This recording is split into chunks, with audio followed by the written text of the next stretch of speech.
ওনাকে বললাম আমাকে একটু নৌকা দিয়ে ওপারে দেওয়ার জন্যে। তো এটা আমার জন্য একটা নতুন অ্যাডভেঞ্চার যে আমি নৌকা থেকে উঠলাম, সেটা খুবই দারুণ। এখন আমি কাকার মোষের গাড়িতে করে যাচ্ছি, এটা খুবই দারুণ ব্যাপার আমার জন্য, খুবই অ্যাডভেঞ্চার মোমেন্ট। হাই বলো, হাই বলো। আমি গ্রামে এসে রাস্তা বলে গেছি, সামনে একটা গাছ পড়ে গেছে এই নদী ভাঙনের কারণে।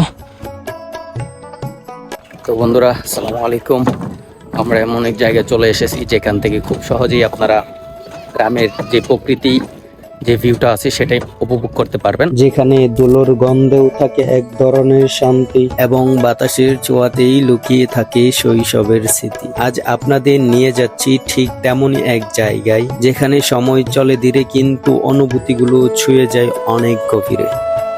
প্রাকৃতিক যে ব্যাপারটা আছে, আল্লাহর সৃষ্টি, সেটা গ্রামে আসলে আপনারা উপভোগ করতে পারবেন। সবাই এখানে গ্রামের আঙিনায় তাদের গরু যেগুলো আছে তাদেরকে এখানে খাওয়ায় এবং সবার বাড়ির পাশেই গরু দেখতে পারবেন আপনারা।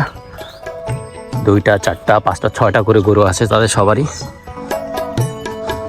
দেখতে পারতেছেন কত সুন্দর। তো এখানে তাদের গরু একটা খামারের দিক দিয়ে বেশি লাভবান, এই কারণে বেশি গরু পালে এবং কৃষিকাজ করে। কারণ আপনারা যেই বাড়ির ভিতরে ঢুকবেন না কেন দেখবেন যে গরু। কেমন আছেন? আপনাদের কি গরুই এখানে সবকিছু, মানে গরু দিয়ে আপনারা? না, আমি ওই মাথা থেকে আসতেছি এ পর্যন্ত আসলাম, শুধু সবারই গরু দেখলাম আর গরু। হ্যাঁ, গরু চাষ, কৃষিকাজ করেন। কৃষিকাজ করার বাহিরে আর কি গরুটা বেশি আপনাদের দেখা হয়, তাই না? এখন কুরবানির সময় কি আপনার কি কোনো গরু টরু ছাড়বেন কি না বাজারে? না না না, কুরবানি গরু আমরা কিনবো। ও, কিনবেন? ও দারুণ, ঠিক আছে তাহলে থাকেন। আমার কাকা আমার সাথে কথা বললো, খুব ভালো লাগলো। আসি কাকা। গরু পালন করা শুধু জীবিকা নয়, এটি আমাদের প্রতিটি কৃষকের লালন করার একটি স্বপ্ন এবং অক্লান্ত পরিশ্রম। তো গ্রামে একটা মজা কি জানেন? আপনারা যদি গ্রামে থাকেন তাহলে মজাটা উপভোগ করতে পারবেন। দেখেন পথটা দেখেন, আমি বিগত 1 ঘন্টা ধরে হাঁটতেছি, এরকমই রাস্তা, সরু মেঠো পথ, 2 ক্ষেতের মাঝখানে আইল, সেটা দিয়ে হাঁটতেছি। কি কাকা এগুলো কোথা থেকে আনলেন? খড় বুড়োর চর থেকে? হ্যাঁ, কিনে আনছেন তাই না? কত করে আটি পড়ছে? 15 টাকা, অনেক বেশি। তো বন্ধুরা দেখেন কাকাই মহিষ দিয়ে আটি কিনে আনলো, 15 টাকা পিস। Can you believe this? 15 টাকা করে ধানের খড়, গরু বা মহিষের খাদ্য যেটাকে বলি আমরা, আবার সেটা।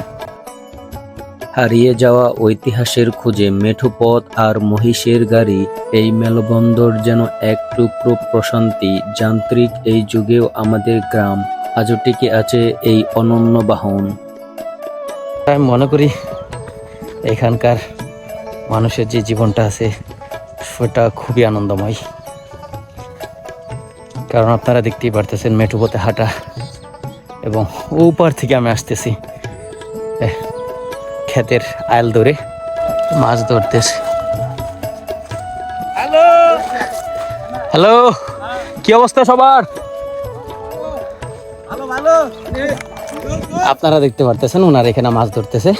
এখন আমি ওপাশে যাবো, ওখানে যে ওনাদের সাথে কিছু কথা বলি। এখানে অনেক ধরনের মাছ আছে, যেহেতু এটা নদী, কারণ নদী শুকিয়ে গেছে, তাই এখানে অনেক ধরনের মাছ থাকতে পারে। আর এগুলো চাষ করা না, আপনারা জানেন। আসসালামু আলাইকুম কাকা, কেমন আছেন? এই তো আলহামদুলিল্লাহ। এখানে কি কি মাছ পাওয়া যাচ্ছে?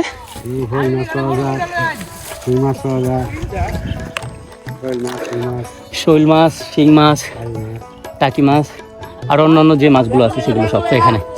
তবে এটা তো আপনাদের নদী ছিল তাই না? হ্যাঁ, এটা নদী ছিল, ব্রহ্মপুত্র নদী। এটা শুকে দেখেন আপনারা এখন পুকুর হয়ে গেছে, মানে পুকুরে রোপণ দিতে হয়েছে। তো যাই হোক, অনেক কাদা এখানে, তাহা না হলে আমি আপনাদেরকে দেখাইতাম, ওখানে যেয়ে যাওয়া যাবে না। তো কাকা দুপুরে খাওয়া দাওয়া করছেন? করছেন? কি দিয়ে করলেন? মাছ? কি মাছ? ও, আমার কাকাই বল মাছ এবং শিং মাছ দিয়ে দুপুরে খাবার খাইছে, সেটা খুবই দারুণ ব্যাপার। তো আমার পাশে দেখেন, তোমার নাম কি? ওরা ভয় পাচ্ছে। তাকমিনা, অনেক সুন্দর নাম, তাকমিনা। যেখানে এক সময় উত্তাল ঢেউ ছিল, আজ সেখানে পানি কমে ছোট ছোট পুকুরে পরিণত হয়েছে, কিন্তু নদীর প্রান্ত হারায়নি। দেখুন, সেই অবশিষ্ট পানিতেই গ্রাম বাংলার মানুষ মিলে এক দারুণ মেলা বসিয়ে দিয়েছে। একালে যেখান দিয়ে বড় বড় নৌকা চলতো, আজ সেখানে দল বেঁধে চলছে মাছ ধরার উৎসব। মানুষের হই হুল্লোড় আর কাদামাটিতে মাখামাখি হওয়া, এটা তো আমাদের গ্রাম বাংলার আসল সৌন্দর্য। এটা তো নদী ছিল, তাই না? হ্যাঁ, নদী পরে এটা লাগে কুরকুই বিয়ার মাইন কিনতে পারে বাড়ি করছি। এখান থেকে মাটি নেওয়ার পর ওইখানে বাড়িটা করছেন, তাই না? আর এখানে আপনারা যে মাছ ধরতেছেন, এটা দেখে খুবই ভালো লাগলো। তো ঠিক আছে, থাকেন তাহলে সবাই।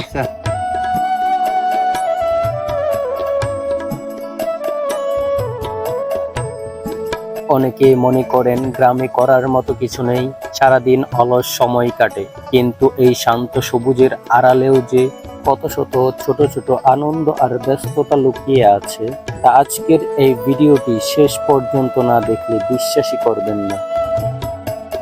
দেখেন বড় ভাই, ওনাকে বললাম আমাকে একটু নৌকা দিয়ে ওপারে দেওয়ার জন্যে, আবার উনি ওপারে নিয়ে যাবে আমাকে এবং নিয়ে আসবে।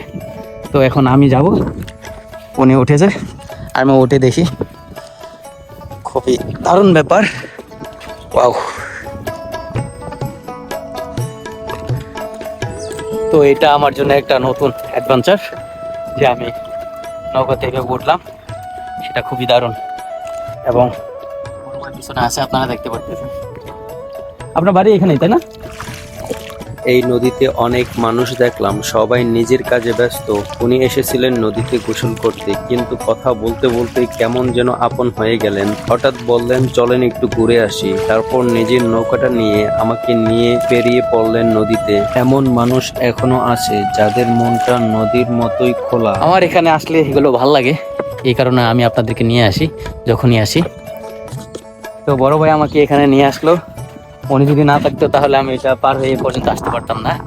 এখন হয়তো আবার চলে যেতে পারে। ঠিক আছে, ভালো থাকবেন, আবার যদি কোনো সময় আসি তাহলে দেখা হবে। ভাইয়ের নাম নোমান, উনি আমাকে এ পর্যন্ত এপার থেকে ওপারে নিয়ে গেছিল, এখন আবার ওপার থেকে এপারে নিয়ে আসছে। এটা খুবই দারুণ ব্যাপার। তো কাকাই আমাকে ডাকতেছে একটু লিফট দিবে বলে, কাকার ঘোড়াতে উঠবো। ঘোড়া না তো মহিষে। তো দেখেন বন্ধুরা, কাকার ঘোড়াতে করে আমরা যাচ্ছি। আমার কাকা খুবই দয়ালু। হ্যাঁ, আবার দেখাইছিলাম কাকা মনে হয় খড় নিয়ে যাচ্ছিল আপনাদেরকে।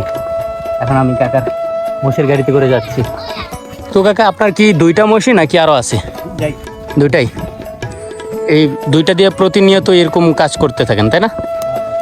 ও, রাস্তা দিয়ে হাঁটছিলাম, হুট করেই কানে এলো এক মায়াবী ডাক, আসো বাবা, মহিষের গাড়িতে ওঠো। অচেনা এক চাচা আমাকে নিয়ে যাবে তার গাড়িতে। সারাদিন খড় আর ফসল টানা এই চাকাগুলো শুধু গাড়ি চালায় না, বয়ে বেড়ায় গ্রামের মানুষের বিশাল হৃদয়। আমার গ্রাম আজই এই সাধারণ মানুষের জন্যই অকৃত্রিম রয়ে গেছে। তো আরেকটা কথা, আপনারা যারা আমার চ্যানেলে নতুন আছেন, অবশ্যই চ্যানেলটাকে সাবস্ক্রাইব করবেন এবং পাশে থাকা বেল আইকনটা ক্লিক করে দিবেন, যাতে আমার এরকম নতুন নতুন ভিডিও আপনাদের কাছে চলে আসে। দেখা হবে পরের কোনো ভিডিওতে, ততক্ষণ পর্যন্ত ভালো থাকুন, সুস্থ থাকুন, নিজের খেয়াল রাখুন।